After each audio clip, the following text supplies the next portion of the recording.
Happy July. The Finance Committee meeting is called to order. I have 10:34 on July 3rd, 2024. At this time, I will make a motion regarding the agenda to approve the agenda or modify. Let's modify. I'll accept a motion to modify the agenda to delete O12-24. I'll make a motion to approve agenda with the amendment of removing O12-24 from the agenda. All in favor signify by, oh wait, I forgot to take attendance. I have Alderwoman O'Neill to my left in attendance, and Alderwoman Finlayson will arrive late, or not at all? When she Gets yeah, on. say sure. Oh, okay, she's en route, virtually. Okay, so yes, all in favor of the modified agenda signify by saying aye. Aye. Aye. At this time, I will accept a motion to approve the meeting minutes of June 5th, 2024. Motion to approve FC 6/5/24 regular meeting minutes. And, oh shoot, I might need to recuse myself from that because I wasn't in attendance, Okay. whatever that means. Do we need to go back to that? Yes. Okay, we'll have to go back to that. All right. So first up at bat is a fund transfer. Oh dear, does Marcus know about this? It's a first fund transfer of 2025. Woo! Okay, let's just get excited.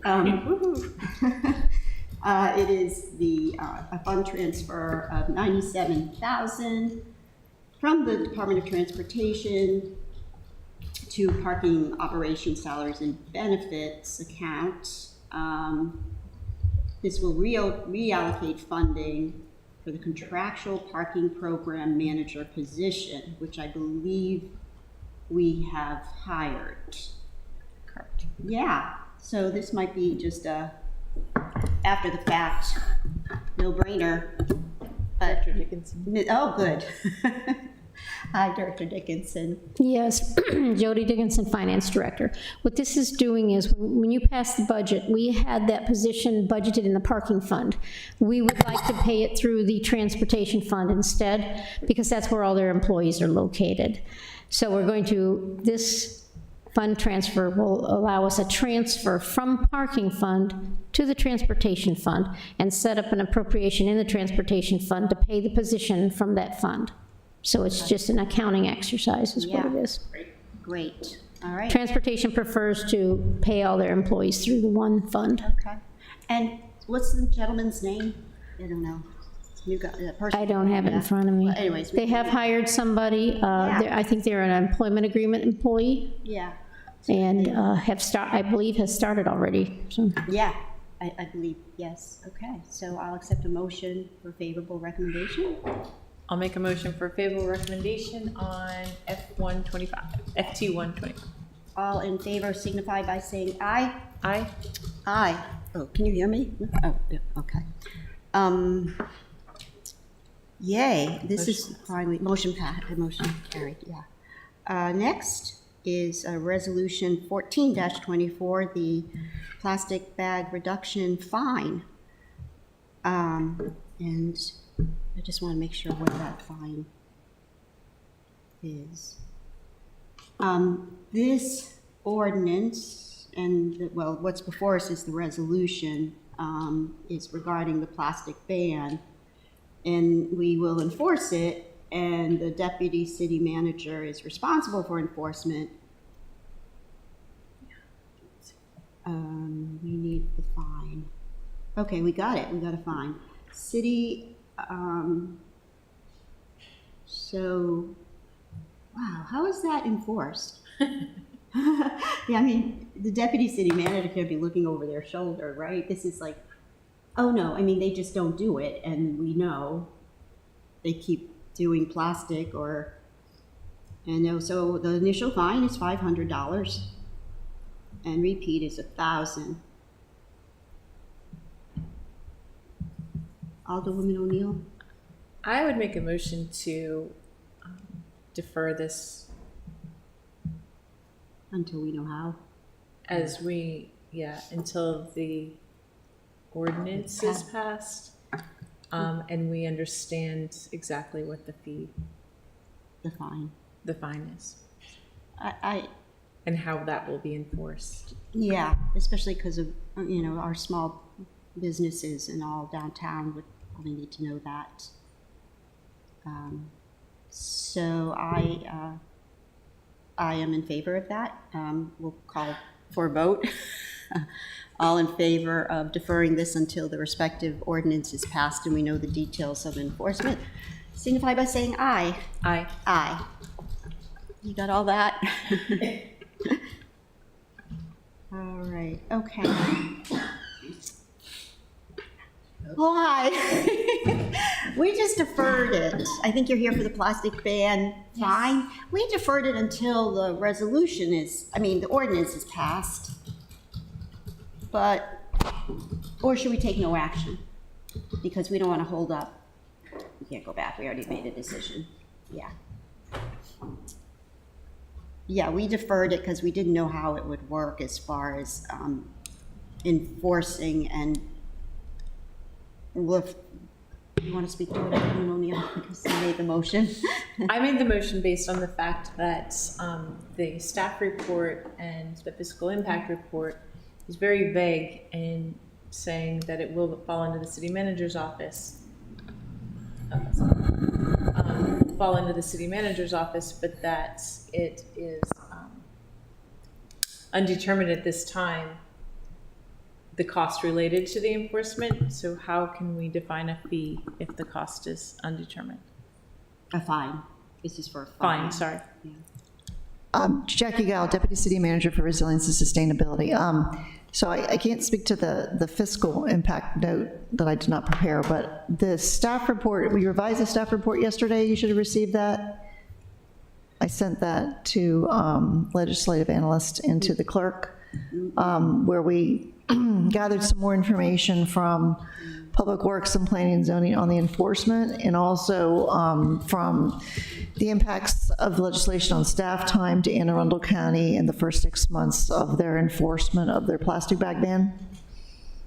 I don't know if you may not have had an opportunity to review that revised staff report. We don't have it. Yeah, the one we have. It's not part of our agenda.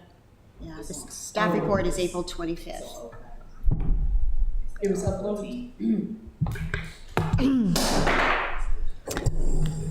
Talking about the resolution at the moment for the fee. The fine. Fine, sorry, fine, for the fine. Oh, We're for talking about R1424. Do I need to do? All right, The so- staff report that is connected to that is April 25th, 24. Cynthia Reuter, policy analyst.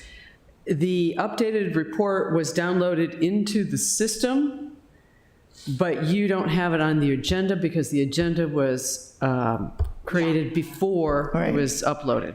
Right. So I can speak to the enforcement piece because I did speak with Anne Arundel County staff, the hotline staff, and the food manager in the health department. And I spoke with Public Works and planning and zoning directors. So in the plastic bag ban has been in effect in Anne Arundel County since January of this year. In the first 6 months that it's been in effect, they had 10 calls to their hotline. So their enforcement is set up with a hotline.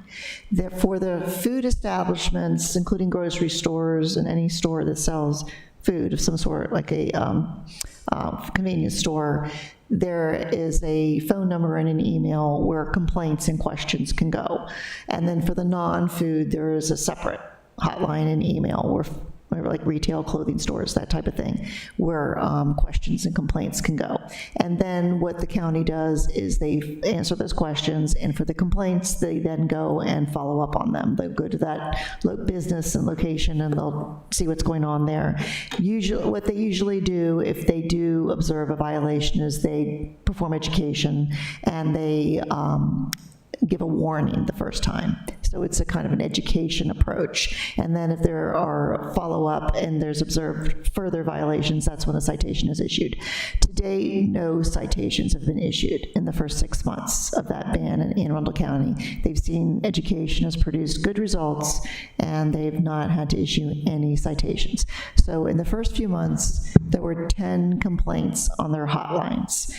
Since April, so between April and July, there have been no calls or emails, no complaints, and no needed investigations between April and July. So no staff time has had to be invested between April and July. And there were only 10 questions or complaints in the first 4 months of their ban. And I spoke with their staff on the hotline, and then yesterday again, I followed up with the food manager, who is their supervisor on the food-related. I have a question. Yes, ma'am. I didn't mean to interrupt you. So, first off, number one, the complaints are generated by the public, I assume? Yes, The yes. public, a person. Yeah, they don't, unless they're doing, unless the county staff and the health department are doing one of their inspections, they, and so this is one of the things that they would inspect for, whether plastic bags are being used and whether the fees are being charged. They're operating off of the complaint hotline. The city would set up something similar? So just like with the polystyrene foam ban, the county, during their normal inspections, would inspect. Oh, that's right. It's Yeah, the county. so for food, that's for food related. Okay. They do the polystyrene foam ban inspections, so the same thing would go for our food-related establishments. The plastic ban, the county would include the plastic ban as part of their inspection. Correct. So if they observed a violation, they could do a warning, or they could inform the city, as they do with the polystyrene foam ban. They would not issue a citation. They would inform the city that there was a violation. Then it would be up to the city, just as it is with the polystyrene foam ban, that they'd have observed a violation, and then it would be up to the city to follow up on it. That's the same thing we do with the polystyrene foam ban. That's how it translates into a fine? You know, Yes. It's a fine, so it's up to the city to. City to follow up on that with an investigation, with a warning or a citation. Okay.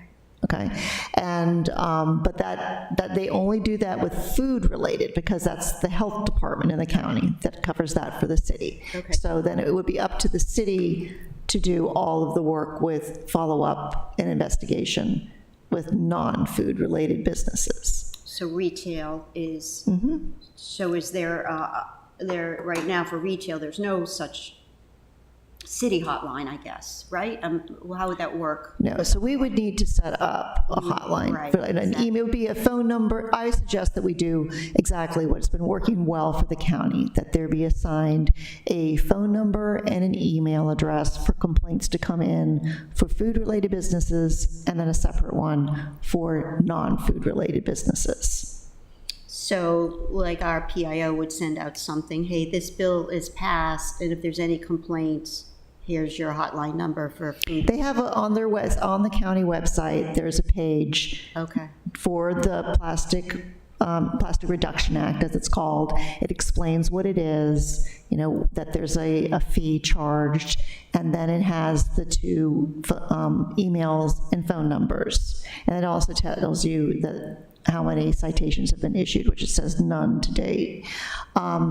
The food manager in the county did emphasize that they thought that, public information ahead of implementation of the ban was very important. I think that it took a very long time to get their bill passed, that they had hoped that they would have more lead time on their bill. They passed theirs in October, and it went into effect in January. They did provide a 30-day grace period before they actually started charging for their bags, but still, that's only 3 months, and they felt that there should be at least, a 6-month period between passing the ordinance and some public education and then implementation. So they thought, if we passed ours now and it didn't go into effect until January, that would be a much better runway for the city to provide public education ahead of implementation, because they felt that it was a little bit of a jolt to people to learn and make sure that the information was given out in both Spanish and English, and that there was appropriate check ahead of time in the stores, that there was appropriate signage put up ahead of time, so people got used to the idea. The county also did run a public information announcement on local TV, but they only ran it for one day ahead of time, and the staff that I spoke to in the county felt that was insufficient, that it maybe should have been run at least a week ahead of time on local TV. And I did speak to the Director of Public Works about, because there was an amendment by Alderman Savage to change the enforcement authority from the Deputy City Manager for Resilience to the Department of Public Works. Director Vogel felt that this enforcement authority did not belong with Public Works, and I agree with his reasoning that it's outside of, when you look at the code, it is outside of the mission of Public Works, and they're more concerned with stormwater and or sediment and erosion control and that kind of environmental inspection authority. And when you look, the research I performed, when you look at other jurisdictions, including Anne Arundel County and Baltimore City and Baltimore County, the enforcement of plastic bag bans resides with departments that are more like Department of Planning and Zoning. Larger jurisdictions have a permits and inspections department. That kind of activity resides in our Department of Planning and Zoning. And I just spoke with Director Jakubiak about his department taking on this enforcement responsibility, and he agreed that for lack of a better home for it within the city, it does make sense for this enforcement authority to be with his department. He felt that he had the appropriate staff and the appropriate framework in his department, and he rather reluctantly agreed that it was probably the best place in the city for the enforcement authority. He did feel that other environmental ordinances in the future, such as polystyrene foam ban in the past, it may start to get beyond the core mission of planning and zoning as well, but they are code enforcement. They do have the enforcement framework. They are set up to take calls and have hotlines of this type of framework set up. I did point out to him that in the FY25 budget, there was a position funded for a entry-level environmental associate position, and that once that position is classified and filled, that position could probably handle the polystyrene foam ban and this plastic bag ban enforcement, taking calls and doing the outreach and education and doing the enforcement. It seems like an appropriate duty for that position. Presently, where is the enforcement for the polystyrene? Also with planning and zoning. Presently? Yes. Alderman Yep. Riley had a question. I do have a question. I believe that our deferring of this particular resolution still stands, though, because if we follow with the county, they haven't had a fine issued in 6 months. So I do believe that we're okay in deferring the resolution as long as the ordinance is going forward. The ordinance is not on our agenda today to discuss or to make a favorable recommendation for.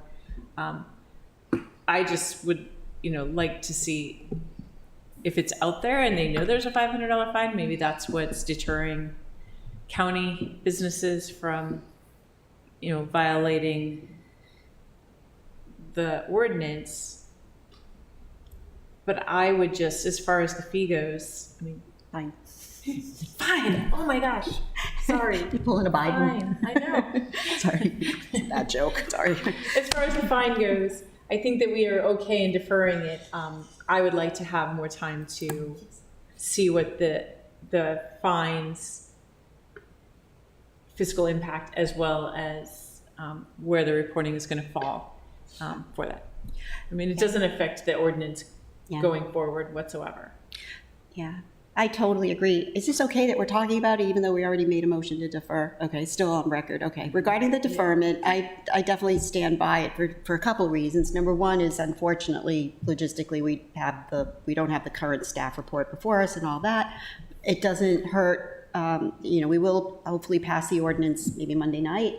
It still seems like there's things to work out here. And I don't think deferring this until those things are all worked out hurts anything. And when I say worked out is who enforces, maybe those things will be resolved. Well, to that question, Director Jakubiak has agreed that planning and zoning will enforce this Good, ordinance if it passes. right. But what's enforced now says the deputy city manager. So I think all ducks in a row will be, next time around. So yeah, deferment No, still. to your point, though, there will have to be an amendment. Right. Yeah, that's just in my staff report, because that's what I've spoken to staff. I was tasked by the environmental committee to speak to staff about enforcement, and no one has proposed an amendment that says planning and zoning at this point. Yeah, and we'll probably have that before our next meeting. What I'll say is that this ordinance and fine is going to environmental matters before Oh, really? it comes back to you all. So Oh, it isn't they'll on. be able to amend it and all the stuff that they were doing in the last environmental matters meeting, and then it'll come back to finance. The fine will come back to finance, and So then it's not on Monday night's council agenda? I thought it was. because they're postponed. Okay, Yeah, it's still in committee. Okay. 05 is still in environmental matters, and they're having their meeting on the 11th. okay. So So in short, it's just not ready for prime time. Okay. All right, so we'll defer. That's already a done deal. So, thank you, though. And I think you understand a little bit. Okay, so next on the agenda is R 28-24. And this adds the Annapolis Family Day as a city dock event. I mean, there's legislation that that our special events coordinator, monitors, and so the math works on this, that by adding this, we're still within the approved number of events. It waives the fee. I confess I'm not really familiar with what this event is all about, but it does say that. Do you have anything to add on this, Ms. Reuter, at all? I know that Felicia contacted you directly on this, and I sort of was in and out of the loop on, what's the fiscal? Is there a fiscal? Huh? Oh, yeah, there it is. Okay. About $11,000. Okay. Okay, so we have the fiscal. Yeah, I mean, do you have any questions on it? Just not knowing what it's about either. So Cynthia Reuter, policy Yeah. analyst. So this deals with Annapolis Family Day. It has been it's not on the annual list Right. of special events that the city Right. it doesn't sponsor, but supports. City-supported event, yeah. Right. Yeah. But it's been in the fee waiver rotation for 2 years now. So the administration is suggesting that it be added to the annual list. Yeah. And right now it's separate. So it has to first go through this individual process, and then it will carry over into the annual list. Right, so next year it would be in the annual list. Yeah, we don't have to do this again. Can anybody speak to what it is? Do you know? It's from what I know, it's very much like the festival that takes place for the Juneteenth festival, but it's a family day event that I believe takes place at Bates Athletic Field. Oh, okay. That was it. And it's a variety of music, and they have vendors. And I'm only equating it to like the Juneteenth festival because it does take place. Maybe it's like the Pride Festival that also takes place there, but this year was, in front of Maryland Hall. But I do know that they have musical acts and children's dance performances and things like that, as well as food vendors. And last year the city supplied a cooling bus during the event because it takes place in July when it's usually hot. So it's an estimated fee waiver of over $10,000 Right, and part of that fee is the Parks and Rec staffing. staffing time that I believe that they help coordinate the event. Yeah. I mean, it's hard for me not to support this, so I'll accept a motion. For a favorable recommendation on R 2824 to the city council. I'll second. All in favor signify by saying aye. Aye. Aye. Happy Family Day.